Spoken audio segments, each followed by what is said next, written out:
Hey YouTube, I know I haven't made any content at all in the past 2 months or so. I've been pretty swamped with medical school. That being said, I have some free time after my first block of exams, so I wanted to do a video on the distinction between left and liberal. Now, for a lot of folks in the United States, we tend to use those two terms synonymously.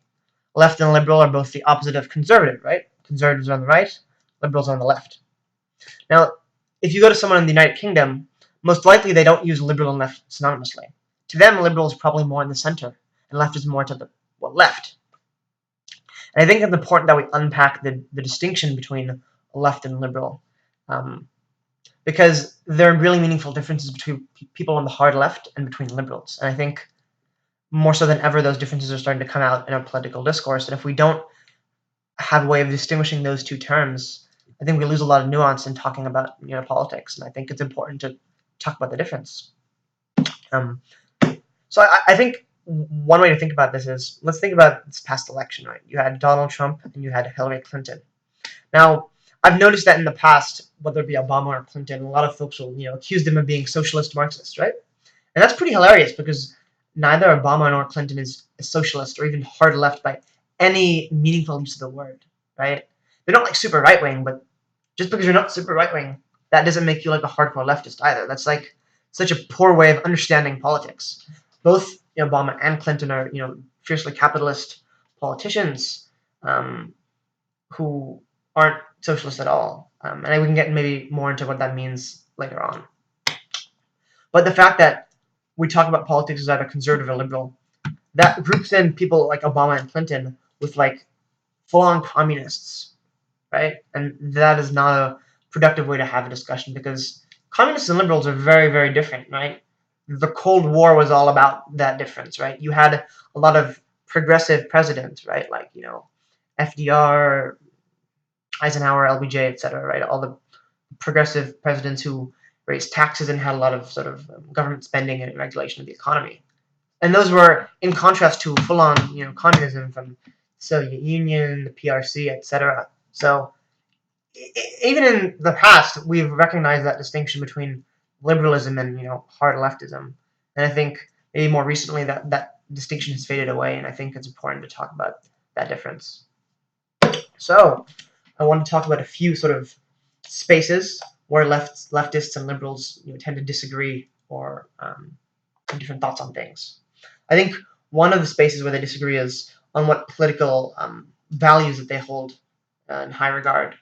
So when people think about government and they think about what kind of political system, economic system, whatever, they usually want to maximize something, right? Some people think that freedom is really important and they want to maximize that. Some people think that equality or equity is really important and they want to maximize that.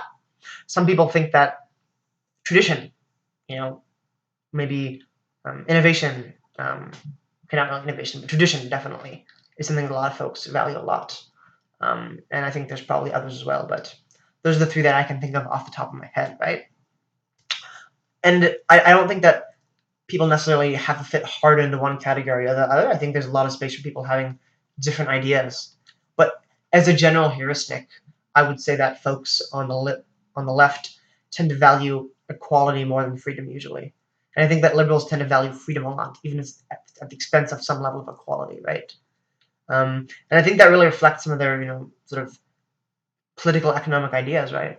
Most liberals want some sort of mixed economy where there are private industries and there are public industries.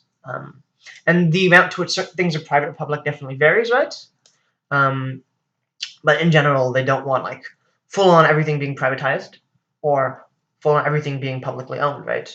Whereas folks on the left tend to want everything publicly owned, right? Socialists want social ownership of the means of production, right? They don't want private businesses. They'll either want state-run enterprises, or they'll want worker cooperatives where workers literally own the equity stake in the enterprise. But they don't want private individuals owning massive companies and making profit, right? Whereas I think liberals are okay with that to some extent. I think most liberals are like pretty critical of big business and they want to have taxes and regulations. But at the end of the day, I think liberals are still okay having that. I think socialists and hard leftists do not want that. So I think that is a really key distinction. And I think that is a terminological distinction that we fail to make sometimes. I've heard Bernie Sanders being called a socialist a lot. He even refers to himself as a democratic socialist, but that's doesn't make any sense, right? He is not advocating for the destruction of private enterprise, right? He's never saying to nationalize this industry or turn it into a worker cooperative, right? Perhaps the most radical thing he says is to have a single-payer healthcare system. But in that healthcare system, private providers are still private. They can still make a profit. You still have private practices. It's not socialist. It's publicly funded, right? Which is something. It's not right-wing per se, but that's far from socialism, right? A healthcare system that's actually socialized would be like the NHS in the UK or Cuban medical system, where doctors are actually government employees. Now that's actually a move towards socialism, whether you agree with it or not. So that's one thing I think. Equality versus freedom. I think that's a really important thing to consider. And like I said, it's not always black and white. People have some views in one camp, some views in the other. I think another important distinction is the idea of sort of reform within the system versus kind of destroying the system and rebuilding it. So liberals tend to want to achieve change by working through the system, right?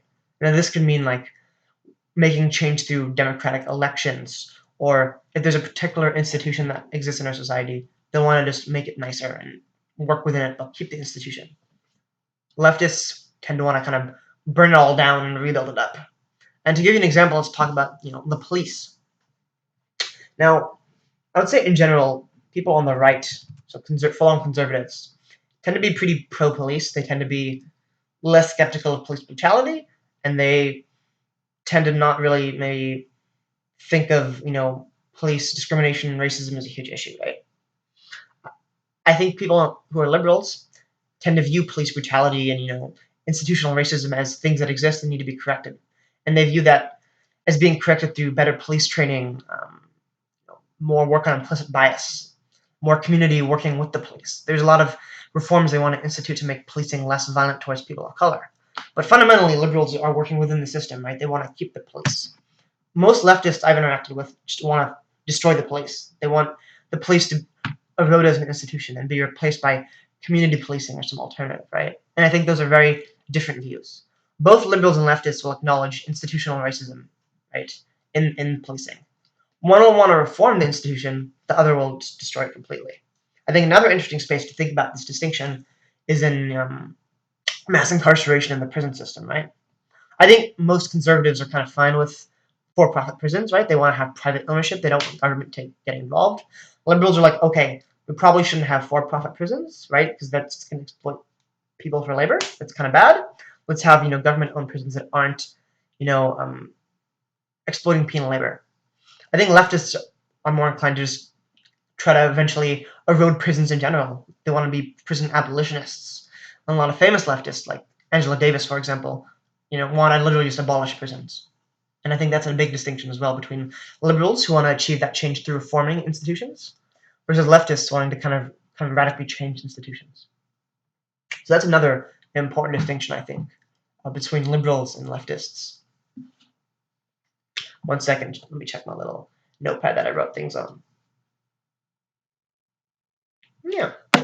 I think one interesting thing to think about is times when liberals actually differ a lot from folks on the left and on the right.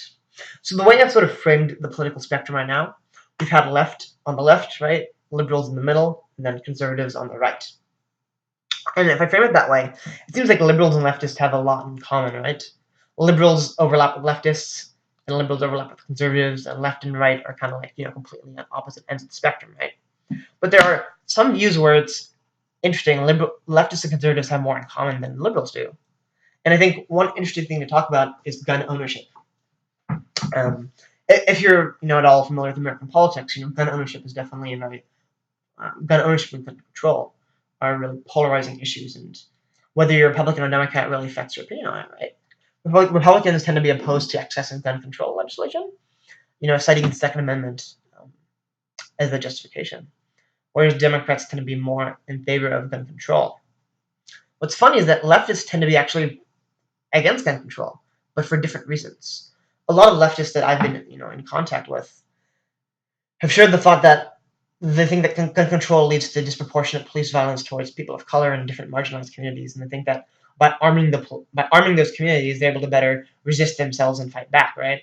And if we think about the history of gun control, particularly in California, gun control was instituted by conservatives like Ronald Reagan to stifle hard leftists like the Black Panthers from having the ability to open carry, right? Open carry was banned because the Black Panthers open carried. They open carried and sort of patrolled the police. They open carried and went to Congress in Sacramento, and that was very scary for a lot of people. So they banned open carry. Um, Now conservatives want guns, so yeah, I don't know. Second Amendment rights beats me. I think it also has a lot to do with, I guess, sort of the yeah. I don't want to speculate, without much of a reason. So I'll leave that at that. But I think folks on the left, they want gun control for the opposite reasons, right? They like liberals view inequality in society, but they think that gun control is actually hurting those people, and they want to have guns so that there can be more resistance to oppression, so to speak. And I think those are a few different ideas I had on leftism and liberalism. My apologies if this video is a little sloppy. It's my first, I guess, real content-based video. I kind of ad-libbed it. Didn't want to take too many takes because it was kind of late at night. But yeah, if you have any thoughts, let me know.